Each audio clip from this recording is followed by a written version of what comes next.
Hello and welcome back to Webtech Tutorial once again. In today's video, I'm going to show you how to log into POF account on your desktop. Keep watching the video till the end to learn how, and subscribe to our channel by hitting the subscribe button. And don't forget to press the bell icon so that YouTube will notify you whenever we post a new video. Start by clicking open your web browser. Soon after you do that, in the URL box type in POF.com.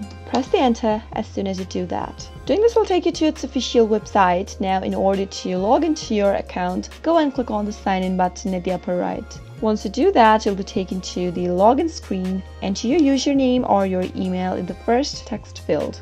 You can enter any one of them. As soon as you're done, move on to the next field and type in the password for your account. Once you type in the correct password, you can double check your password by clicking on this eye icon, which will reveal your password so that you can easily see if it's been typed in correct or not. Once you are done entering all the credentials needed, click on the login button. But sometimes you might forget your password and don't remember it during the login process. In that case, you can go and click on Forgot Your Password link and follow the instructions to reset to a new password. After you're done, click on the login button and you'll be logged into your POF or PlentyofFish account in no time. That is all for today. I hope the tutorial was helpful to you. If it was, go ahead and give it a thumbs up. Feel free to comment down in the comment box if you have a question or a feedback for us. I'll soon be back with more tutorial episodes. Goodbye till then.